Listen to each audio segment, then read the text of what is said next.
We will now begin part 2 of episode number 26 of All Things Sports. Welcome back to episode number 26 of the All Things Sports podcast, where before we left off, and Danny, I was not going to throw it to you there. Where we left off, we were talking about the U.S. Open. So as I pull my U.S. Open tab up here, let's go to. And Danny, can I get a brief sound check on you? Just to make sure. Mic check. Perfect. All right. And I am just looking at the schedule. And let's look at scores. All right, so we are now in the round of 16, and as I believe you said before we ended part 1, that Medvedev, the top player in the world, lost to Kyrgios, I believe his name is. So that was the interesting upset of the evening last night. Let's see.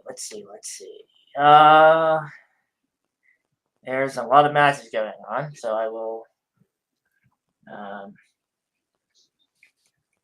So Dan, if you watched any of the U.S. Open, it is very odd.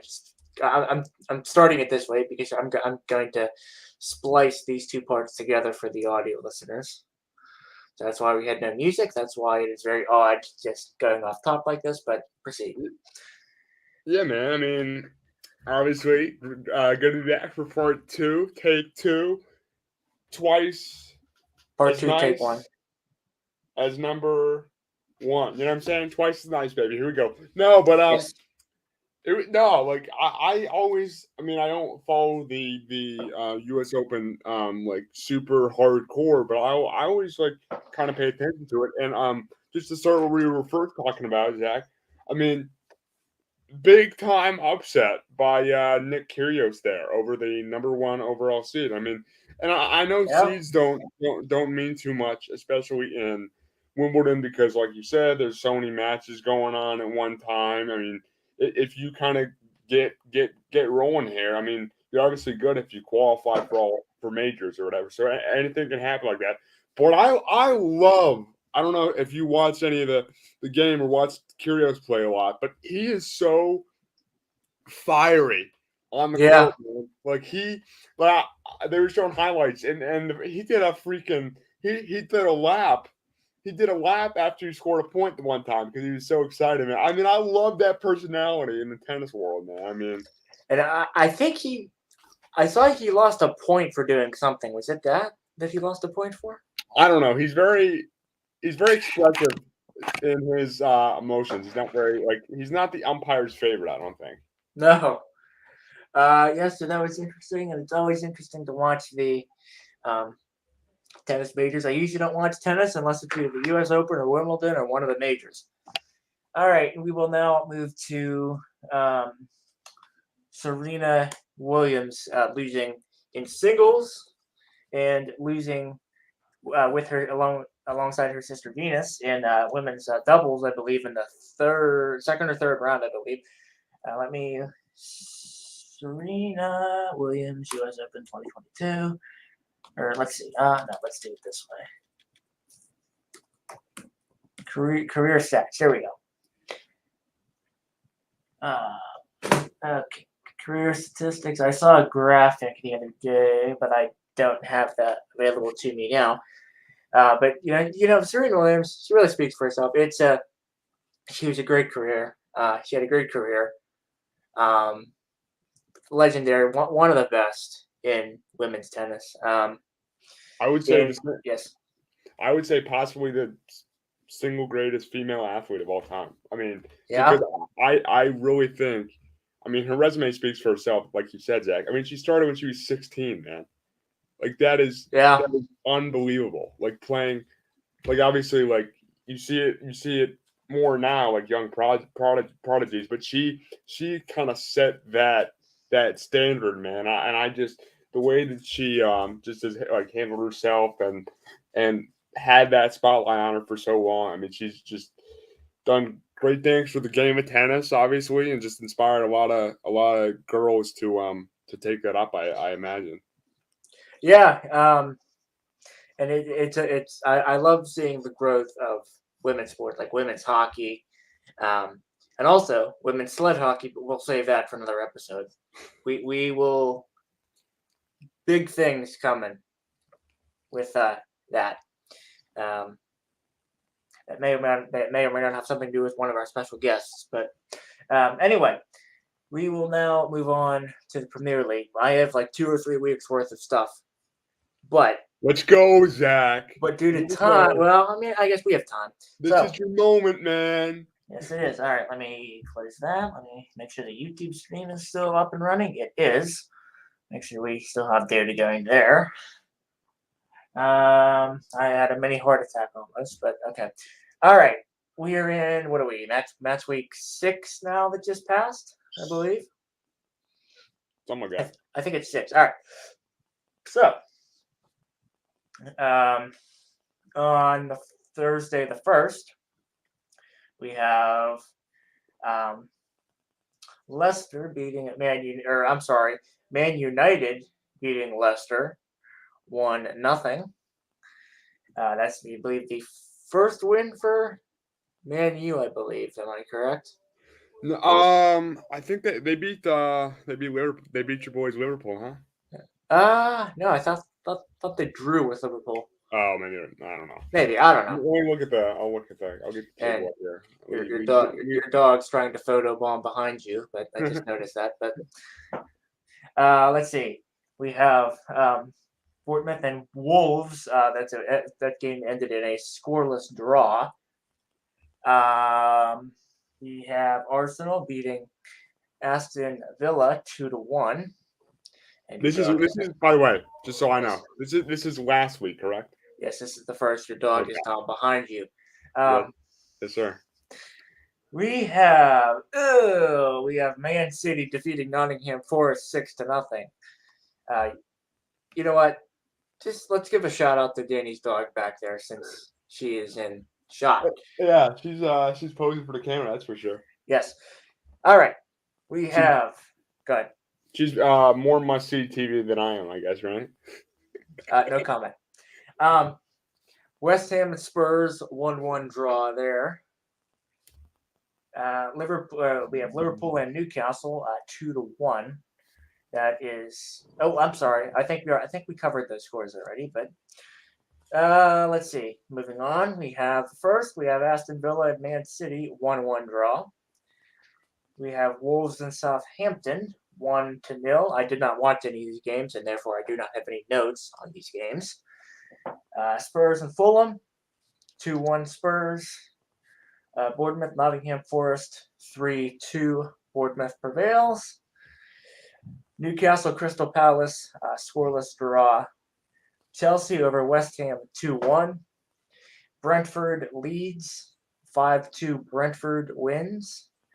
And lastly, Everton and Liverpool a scoreless draw. And then Sunday, or yesterday, the 4th rather, Brighton and Leicester 5-2 for Brighton. And now lastly, Man United over Arsenal 3-1. Danny, your thoughts on any and all of those games, please, if you've watched any. Yeah, sure, Zach. I dabble, Zach. Yes, sir. No, but yeah, no. I mean, I guess we can start. I mean, might not be the marquee talking point here, but I just want to give a shout out to Brighton, man. They're 4th currently, Zach. Yeah, they're looking good. They are looking tremendous, man.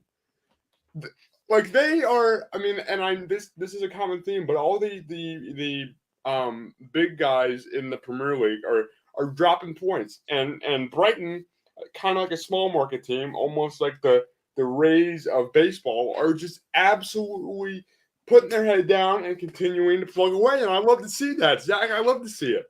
Yep, that is great to see. Also, let's see what else. I had something else. Oh yes, Steelers, Brooke Pryor of ESPN tweeted out something that Art Rooney II has a press conference tomorrow at 1:00 for a special announcement. Danny, any speculation as to what that might be? I mean, that could mean any range of things, Zach. Quarterback? Quarterback, maybe. No, but like, did you see the official? And we can talk about this and after we finish up with the Premier League if we want to, because I don't want to Yes, get super Yes, sidetracked. Okay, so I'll save that point for later then. Yeah, we have to fill time because we're only at like 10 and a half minutes. Okay, yeah, on the fly planning, we love to see it, Zach. You know what I mean? Yeah. No, but anyway, I guess I'll keep talking about the Man U Arsenal game, which was, give me a second here. I need to get this score line right. It was I watched this game. I should know what the score was. Jeez.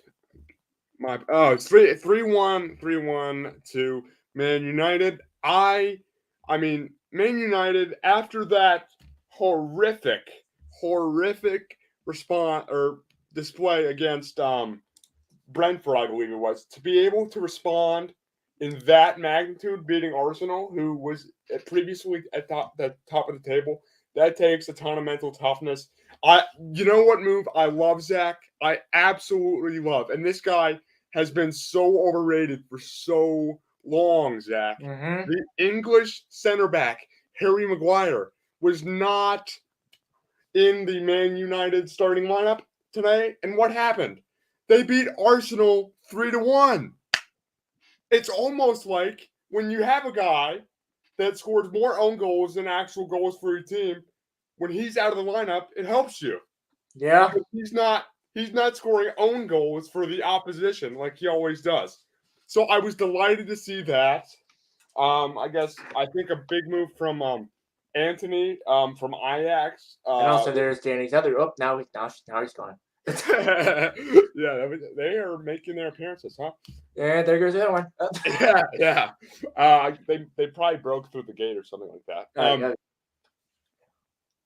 You lock that gate down. Yeah, I might have left it open as I was venturing into my room. Anyway, well that's your fault. it is, yes. Floor is yours. Proceed.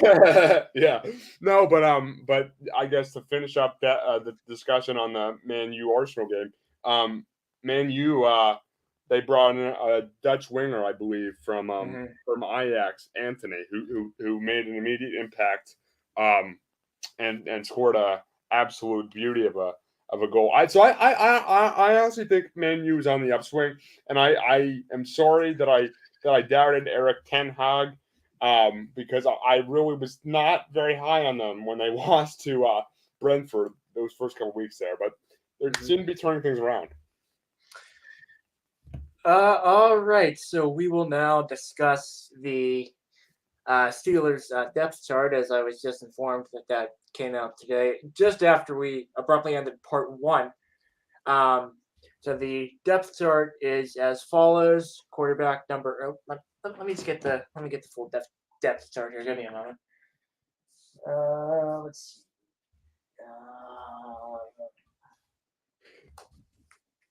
see. Danny, can you give us like a corny joke of the day or something? Corny joke of the day. Well, I am also trying to pull up the Steelers depth chart currently, but I mean, I got that. You did corny joke. You did corny joke of the day. Okay, I will. Yes, a corny joke of the day. All right. Yes. You put me on the spot here, Zach. This is sports humor. Okay. Oh yeah. Now you're really on the spot. Look, you're really on the spot now. Why did the football coach go to the bank, Zach? To get his quarterback. Yes, indeed. There we go. Bringing it full circle. All things sports. Do I have a sound effect?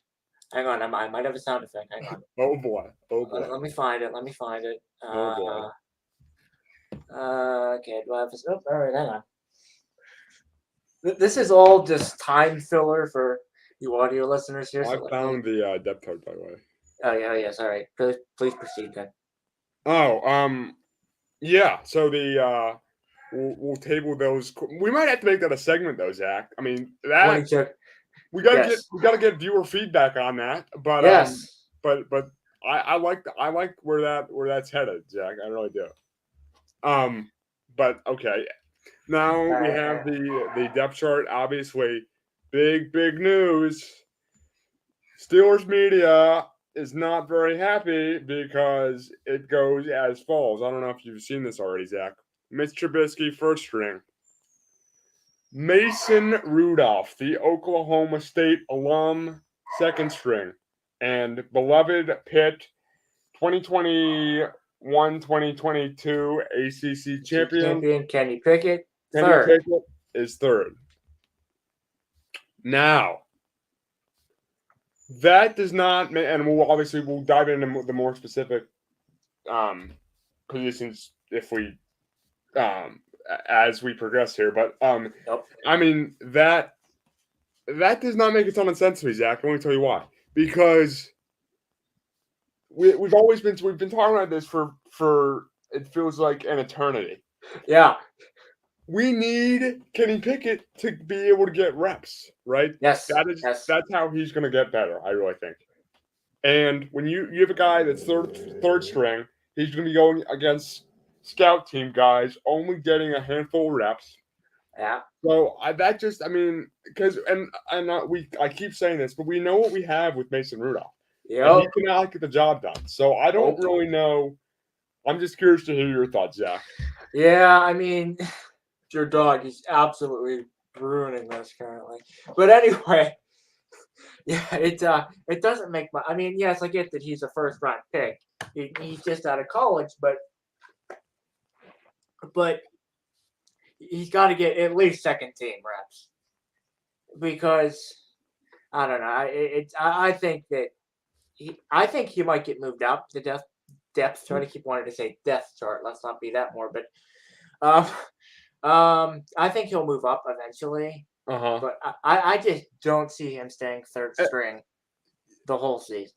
Yeah, and Tomlin even said I only provide depth charts because I have to. But like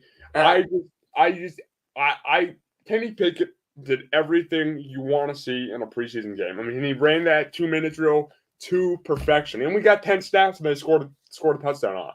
So Kenny Pickett is doing everything right, and I think when he keeps doing everything right, he's going to get rewarded with getting moved up the depth chart. I hope that I hope it doesn't turn into a type of thing where when a guy gets moved down, he'll sometimes lose almost lose that I hope it kind of makes Kenny Pickett more hungry, to keep proving himself because he's been doing that thus far, obviously. Yes. And I mean, as far as the depth chart and the whole 53 man roster there, I mean, and all the guys that I kind of expected to make the team kind of did. But an interesting anecdote here. Anthony McFarland, he is a practice squad guy now. So that shows that they are super duper committed to getting Harris so many touches this year, Zach. Yeah. And go ahead. Who's the second? Who's RB2? That is a great. I have that depth chart in front. Jaylen Warren, and then Benny Smith. Oh wow, okay. So this is very interesting because I don't know. Our Steelers listeners that have listened in years past know that, and who watch Steelers football know that Benny Snell Jr. was kind of the break, the breather guy, so to speak. Would always give Harris a breather when he needed one, which was not very often. But Jaylen Warren, I mean, he's had a pretty encouraging preseason and camp this far, Jack. Honestly, it surprised me because when did we draft him? Who? Warren. Because I mean, I liked that he made the team. I mean, he showed real potential in preseason games. Mm-hmm.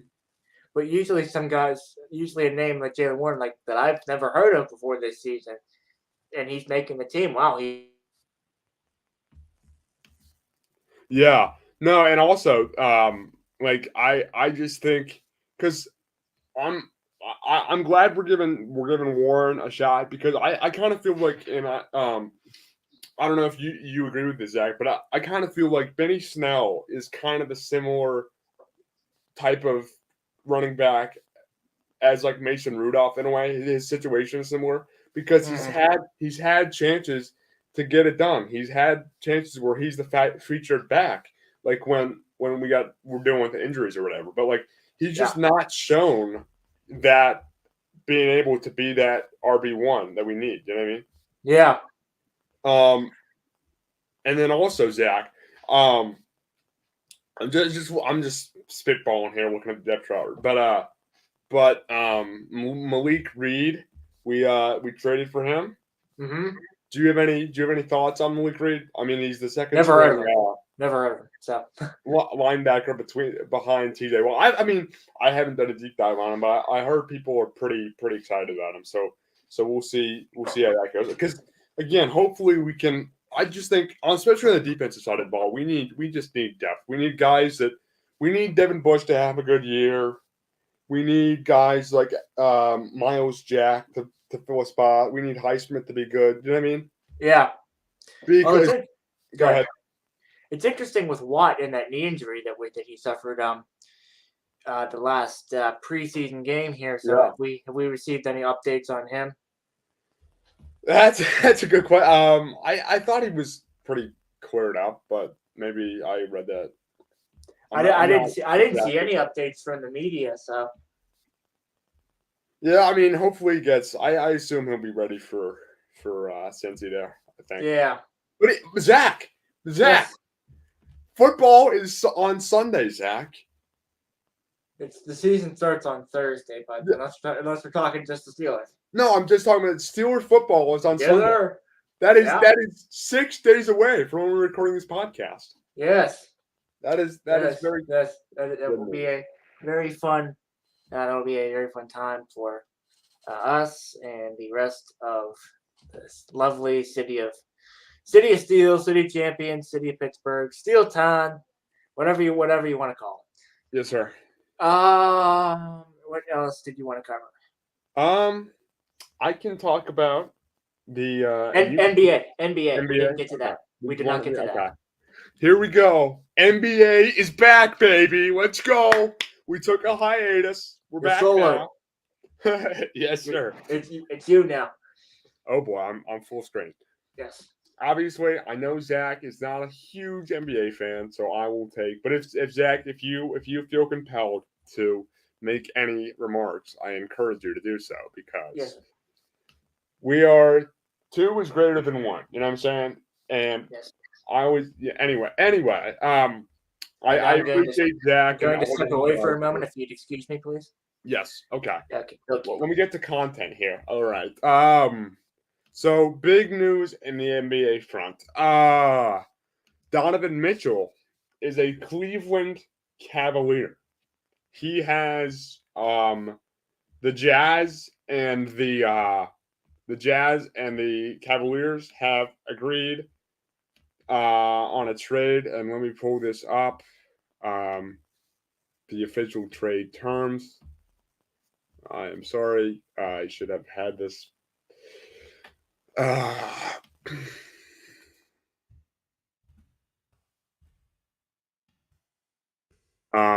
Trade terms. Okay.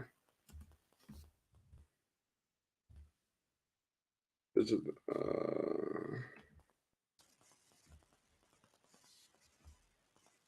so the Cleveland Cavaliers parted ways with Colin Sexton, Larry Markkinen, and OG Anunoby, and a handful of future draft assets to get Donovan Mitchell, including a hodgepodge of unprotected first-round picks. There is a lot to dive into here because Donovan Mitchell is obviously a very good, just a solid guard in this NBA. He's 25 in the prime of his career, and just has shown, especially when he was paired up with Rudy Gobert, that he. For the record, I am back. Thanks. Please proceed. Good to know, Zach. Good to know. Yeah, but he is like he's shown time and time again that he is a reliable guard in this NBA. I would call him a superstar. I think he's very good. I think that there's a little bit of risk associated with the trade for Cleveland because they're just giving up so much. I mean, they're giving up a lot of first round picks for him and a lot of their young core. But what they didn't give up, they did not give up Darius Garland, who is from Vanderbilt, which I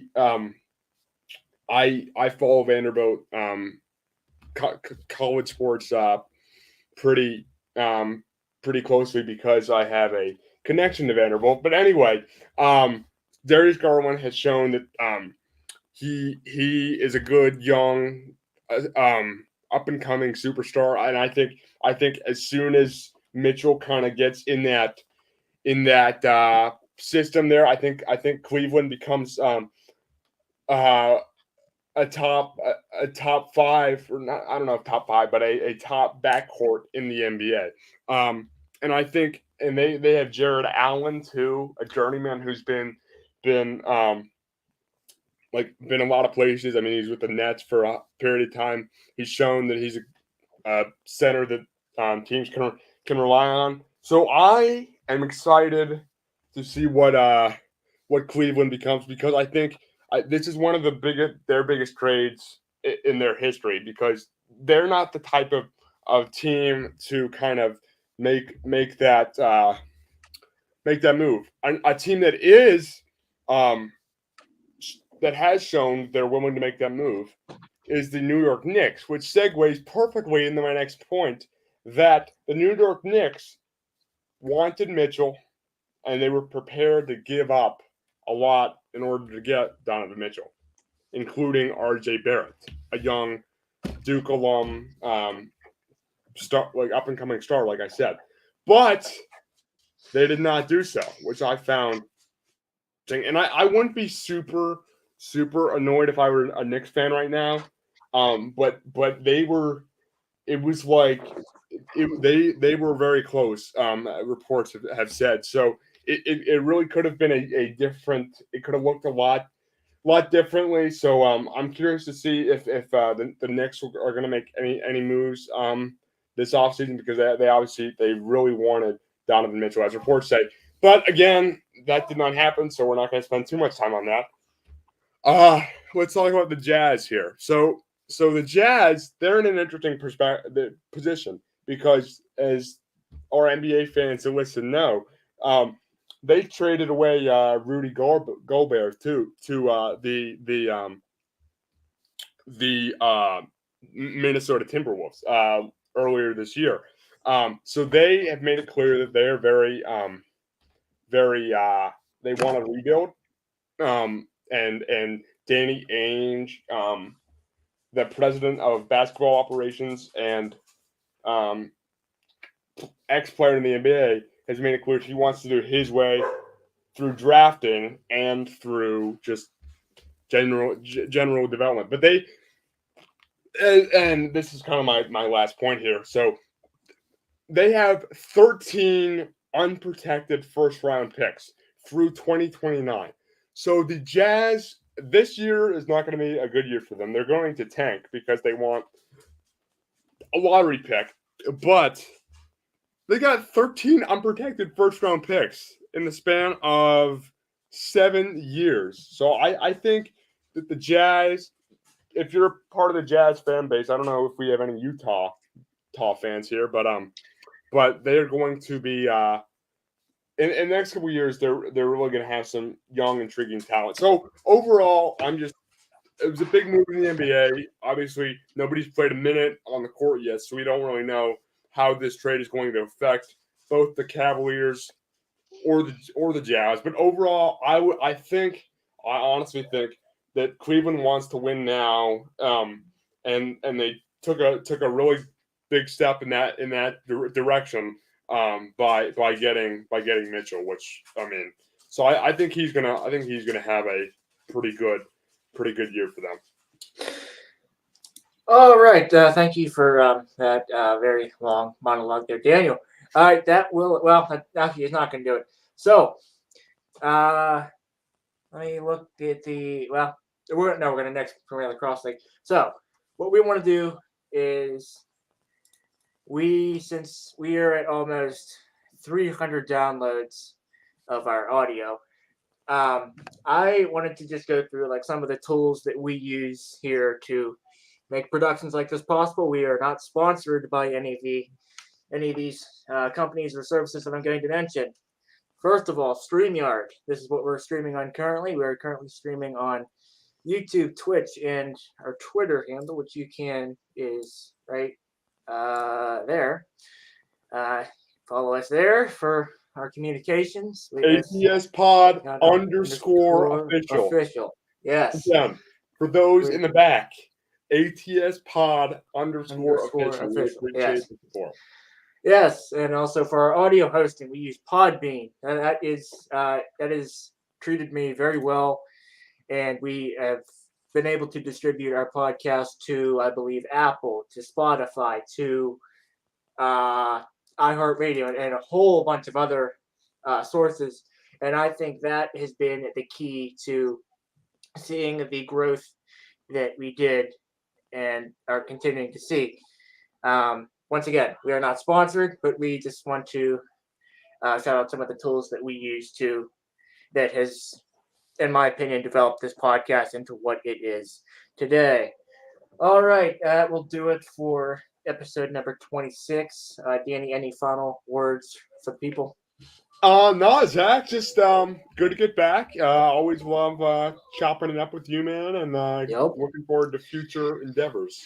Yes, and we will hopefully be able to set aside some more time. Excuse me, to do more shows. We did not want to have to take a week or two off, but that's just how it had to be because our schedules just could not coordinate. So we will talk to you all again very, very soon. And until then, bye for now. All right, so we will go to end. We will solo myself. We will mute you. And we will transition to it right there. And we will mute